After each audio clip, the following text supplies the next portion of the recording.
Bago ko po simulan ang ating kwento ngayong araw, ay gusto ko lamang po sanang humingi ng maliit na pabor. Kung pwede lang po sana na pakisubscribe po ng aking munting channel. Dahil para po sa akin ay napakalaking bagay ng pag-subscribe po ninyo.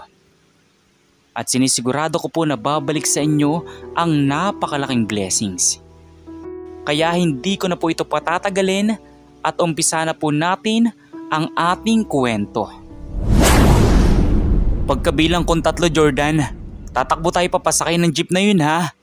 Hihigpitan mo ang kapit para hindi ka malaglag. Eto na, malapit na. 1, 2, 3, takbo Jordan! Sigaw ni Wendell sa kanyang kaibigan na si Jordan.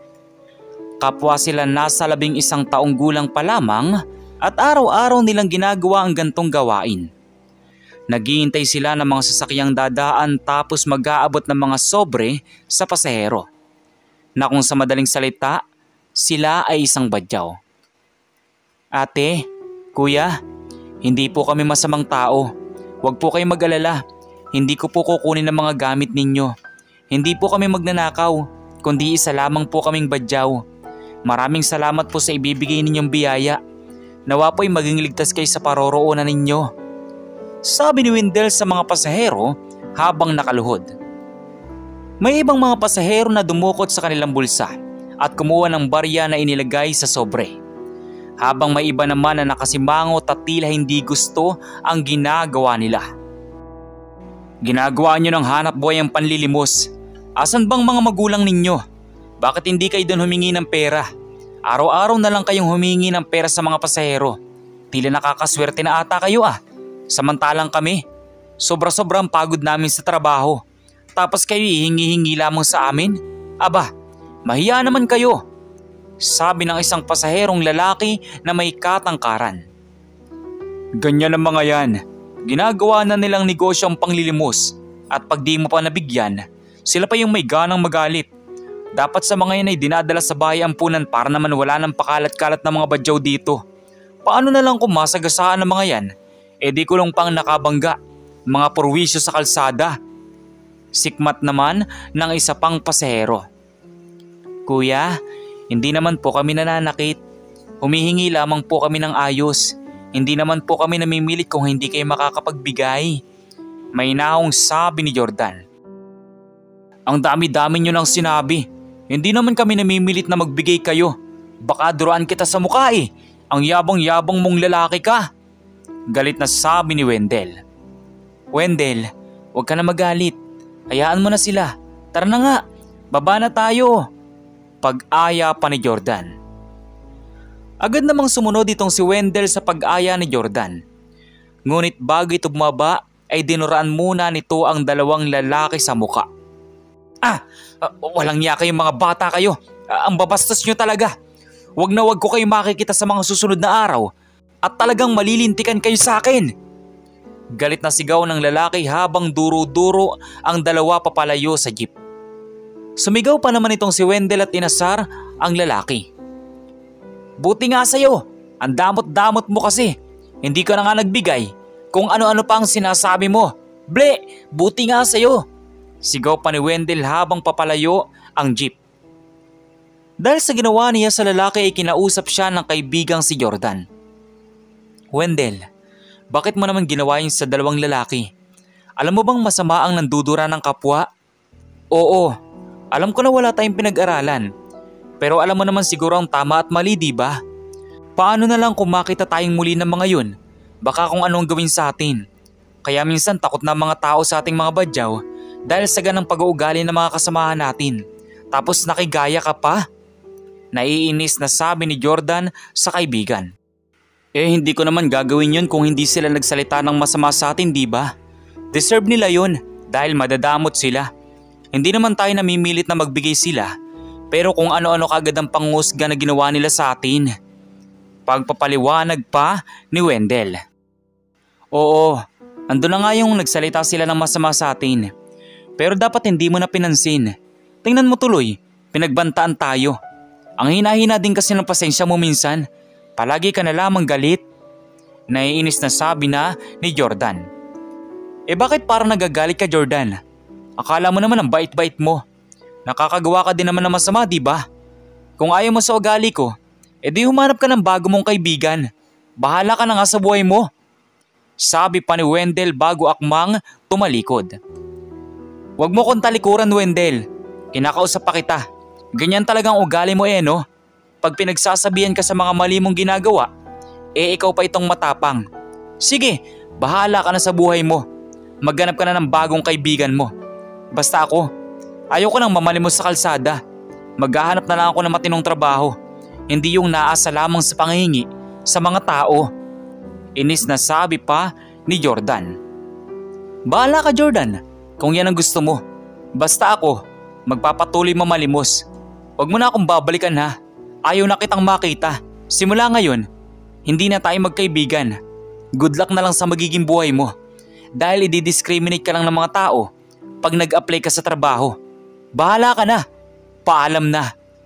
Sabi pa ni Wendell bago tuluyang umalis papalayo sa kaibigan. Simula nga noong araw na iyon ay tinigil na ni Jordan ang panglilimos. Naganap na lamang siya ng trabaho na pwede niyang pagkakitaan. Sa kabutihang palad naman ay agad siyang sinuwerte. Natanggap siya bilang isang tagahugas at tagatakal ng mga ulam sa isang karinderya. Dahil doon ay hindi na siya namalimos sa kalsada. Dahil may pinagkakakitaan na siya. Sobrang bait din ng kanyang naging amo na si Aling Noemi. Isa itong byuda at hindi pinalad na magkaanak. Jordan, punta ka muna dito. Mamaya mo na ipagpatuloy ang paghuhugas ng pinggan. At madami na tayong mga customer. Sigaw ni Aling Noemi sa kanya. Sige po, Nanay Noemi. Pupunta na po ako dyan.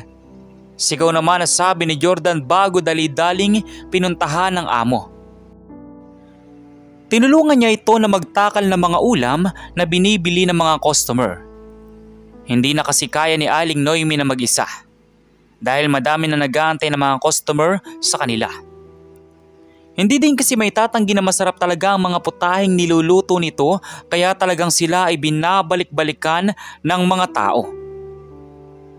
Samantala sa kabilang banda naman, matapos ang pagiging busy nila sa karinderya, ay kinausap ni Aling Noemi itong si Jordan. Jordan, salamat sa iyo at tumagal ka sa akin dito sa trabaho. Alam kong nahihirapan ka dahil nag-iisa ka lang nakatulong ko. Pasensya ka na at hindi ko pa kaya magpasahod ng madaming tao. Kaya ikaw muna ang kasakasama ko. Pagpapasensya ng ginang. Naku Nanay Noemi, okay lang po yun. Sanay naman po ako sa hirap ng trabaho. Tsaka hindi na po ako lugi dito. Dahil pakain niyo po ako. Tapos sa bahay niyo pa po ako nakatira. Tsaka maraming salamat din po pala dahil hindi niyo po ako tinuring na ibang tao. Alam niyo po ba na simula nang pumasok ako dito sa inyo, ay nabago po ang buhay ko. Salamat po talaga. Pagpapasalamat ng binata. Nako sa totoo lang Jordan, hindi naman talaga tauhan ang turing ko sa iyo. Dahil para sa akin ay anak na kita. Kaya nga gustong gusto ko na tinatawag mo akong Nanay Noemi para naman maranasan ko man lamang ang tawaging nanay. Di pa kasi ako nakaranas na magkaanak dahil maagang namatay ang aking asawa. Sabi ng ginang. Salamat po Nanay Noemi. Dahil po sa inyo ay parang nagkaroon po ulit ako ng nanay. Hindi ko na po kasi nakasama din ng aking mga magulang simula nung 6 na taon pa lamang po ako. Namatay po kasi sila dahil nasagasaan sila ng kotse noong mga panahong namamalimos po sila. Kaya po simula noon, nagpalaboy-laboy na lamang po ako sa kalsada at umaasa sa limos ng mga tao para may pangkain ako sa araw-araw. Malungkot na kwento ni Jordan. Nako, pareho palang malungkot ang pinagdaanan natin. Ganto na lang, simula ngayon ay ituring mo na ako na parang tunay na magulang at ituturing din kitang tunay na anak. Okay ba? Nakangiting sabi ni Aling Noemi sa kanya. Sa narinig ay halos umabot ng tenga ang kanyang ngiti. Talaga po? Maraming salamat po sa pag-ampon sa akin, Nanay Noemi. Tuwang-tuwa na sabi ni Jordan. Simula noon ay naging masaya ang pagsasama nilang dalawa bilang mag-ina. Pinag-aral ni Aling Noemi itong si Jordan para kung sakaling mawala siya ay may magmamana ng kanyang negosyo. Nag-aral ito bilang isang business administration. Ito kasi ang gusto ni Jordan dahil nahiligan din ito ang pagninegosyo. Mabilis naman na lumipas ang napakaraming taon at nakagraduate na ito ng elementarya, sekundarya, pati na din ng kolehiyo. Tuwang-tuwa naman si Aling Noemi dahil napagtapos niya ang kanyang ampon na anak. Subalit sa likod nito ay kasabay ng pagtanda ni Aling Noemi. Madami na itong iniindang karamdaman dala na din ng katandaan niya. Pero ang karinderya nila ay hindi pa din ito sinara. Patuloy pa din kasi ito na dinadayo ng mga tao. Isang araw ay nakaisip si Jordan ng isang negosyo. Total ay marunong naman siyang magluto kaya pinasok niya ang negosyo na restaurant. Kumuha sila ng pwesto sa bayan at pinatayuan nila ng maliit na resto. Ginamit na lang nilang pera ay ang naipon nila galing sa karinderya. Mabuti na lamang at pumatok din ang tinayo nilang restaurant at nakilala din ito ng iba't ibang mamamayan sa kanilang lugar. Kung minsan pa nga ay may dumadayo pang mga sikat na vlogger sa kanilang kainan. Binibideo ng mga ito ang masasarap na luto nila at pinopost sa Facebook. Dahilan, para lalong dayuhin ang kanilang restaurant. Dahil doon ay kumuha na din sila ng 5 tauhan para magbantay sa restaurant. Di na kasi nila kinakaya ang dagsa ng tao doon. Matanda na din ang kanyang nanay Noemi kaya hindi na makakilos ng mabilis. At dahil nga doon ay nakabili na sila ng bahay. Nakabili na din si Jordan ng isang second hand na sasakyan. Samantala sa kabilang banda naman, isang araw habang nakasakay itong si Jordan sa nabili nilang kotse, ay nakita niya ang kanyang dating kaibigan na si Wendell. Tinawag niya ito at tinigilan ng sasakyan. "Wendell! Wendell!" Tawag niya sa kaibigan. Sino ka?" Tanong nito. "Ako to, Wendell, ang dati mong kaibigan." Nakangiti niyang sabi. Jordan? Ikaw ba yan? Wow, ang yaman mo na ha. Nakasakay ka na sa kotse. Buti naman at binati mo ako kahit hindi magandang naging nakaraan natin noon. Sabi ni Wendell. Naku Wendell, huwag mo nang isipin yun. Dati pa yun. At wala na sa akin yun. Ang mahalaga ngayon ay muli tayong nagkita. Tara, sakay ka na dito at ililibre kita ng pagkain. Pag-aalok pa ni Jordan. Naku Jordan, nakakahiya naman at madumi ang suot ko. Tsaka magbibigay pa ako ng sobre sa mga jeep para naman makadami ako ng makukuliktang pera. Sige na, salamat na lang. Pagtanggi pa ni Wendell. Wendell, sige na, sumama ka na. Huwag mo na isipin yung ngayong kikitain mo. Ako nang bahalang magbigay sa'yo ng pera. Tara na. Pagpupumilit pa ni Jordan. Dahil doon na hindi na nakatanggi pa ang kaibigan. Agad itong sumakay ng kotse at sumama papunta sa restaurant. Ilang minuto lang ang lumipas at nakadating na sila sa restaurant ng kakainan nila. Gulat na gulat naman itong si Wendell nang makita ang lugar. Naku Jordan, nakakahiya naman na pumasok dyan. Tingnan mo naman ang itsura ko. Baka mamaya palabasin lamang tayo dyan dahil sa akin. Tura nito. Naku Wendell, don't worry. Basta pumasok lang tayo sa loob at huwag mong isipin ang sisita sa'yo. Akong bahala sa'yo, sabi ni Jordan sa kaibigan. Pumasok ang dalawa sa loob at napansin nila ang masasamang tingin ng mga customer. Mayroong iba na nagbubulungan at tila hinahamak silang dalawa. Ano ba yan? Nakakadiri. Bakit pinapapasok dito ang mga badyaw na tulad ng mga yan? Narinig nilang reklamo ng isang babae na tila may kaya sa buhay. Nakakawalang ganang kumain. Ang baho-baho naman yan. Bakit pumapayag ang restaurant na ito na may makapasok na badyaw? Oh my God! Sikmat pa ng isang babae. Papaupo na sana sina Jordan at Wendell sa upuan nang bigla silang harangin ng isang customer na medyo may kalakihan ang katawan. Pwede ba? Lumabas muna kayong dalawa dito. Nakakadiri ang kasama mo oh. Mamaya may dala pang virus yan. Maahawa pa ang mga anak ko. Bakit ba kayo nakapasok dito? Sino ba kayo? Alam niyo ba na wala kayong karapatan na pumasok dito? Dahil badyaw yung kasama mo. Malamang sa malamang siguro, badyaw ka din. Sigaw ng lalaki kay Jordan. Ang restaurant po na ito ay walang pinipili. Mahirap man o mayaman. Kung may pangbayad ka naman, welcome na welcome ka dito. Wala kayong karapatan na magpaalis ng customer. Dahil customer lang din po kayo. Sabi ni Jordan. Bakit? Sino ka ba? May pangbayad ka ba ha? Ang yabang-yabang mong magsasalita. Patingin nga ng ID mo. Baka ultimo ID, wala kang pagkakakilanlan. Sigurado kung wala kayong pinag-aralang dalawa. Pangalipusta pa ng lalaki. Dahil doon ay naglabas si Jordan ng pagkakakilanlan. Inilabas niya ang kanyang ID na ginagamit sa restaurant. At nakasaad doon ang kanyang pangalan at nakalagay na owner. Nanlaki naman ang mata ng lalaki nang makitang nakasulat sa kanyang ID. Owner? Ikaw ang may-ari ng restaurant na ito.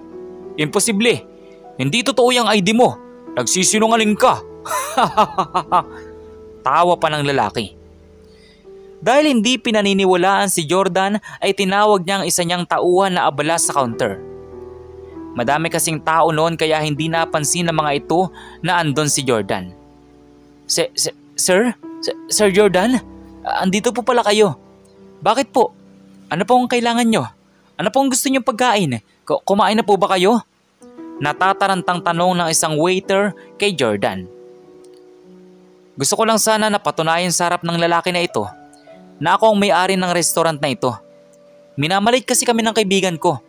Kung mo ganito lamang ang suot namin na simple. Saad ni Jordan. Opo sir, siya po talagang may-ari ng restaurant na ito. Hindi po siya nagsisinungaling. Siya po si Sir Jordan. Sabi ng waiter sa kaninang mayabang na lalaki. Nanlaki naman ng mga mata ng lahat ng mga customer na nasa restaurant. Hindi sila makapaniwala na ang hinuhusga nilang mga badyaw ay ang may-ari pala ng restaurant na kinakainan nila. Dahil doon humingi na lamang sila ng pasensya sa kanilang nagawang panghusga. Pinatawad agad naman ni Jordan ang mga ito dahil kahit papaano ay customer pa din nila ito. Si Wendell naman ay gulat na gulat din sa mga kaganapan. Hindi niya inakala na ang kaibigan niyang si Jordan ang may-ari ng restaurant na pinuntahan nila. At pagkatapos nga nilang kumain, ay kinausap naman ni Jordan itong si Wendell. Nabibigyan niya ng trabaho sa restaurant para hindi na mamalimos pa. Agad naman pumayag si Wendell sa alok ng kanyang kaibigan. Simula nga noon ay hindi na namamalimos itong si Wendell sa kalsada at nagtrabaho na lamang siya doon. Naging maganda din ang kinahantungan ng kanyang buhay at kalaunan ay nagtayo din ng isang negosyo na kainan. Na hindi nagtagal ay nakilala din at naging patok sa lahat ng mga tao sa bayan. Tunay nga na ang pangahamak sa ating kapwa ay walang maidudulot na maganda. Dahil sa mata ng Diyos, lahat tayo ay pantay-pantay. Kayo, ano pong masasabi nyo sa maiksing kwento natin ngayon at kung anong mga aral po ang nakuha ninyo? Maaari nyo po bang i-comment doon sa baba doon sa comment section para muli ko pong mabasa. So once again, inuulit ko pong muli. Ako po si Tamoxki TV. Kita-kita po tayong muli sa mga susunod pa nating maraming mga video. Thank you and God bless you all. Peace out.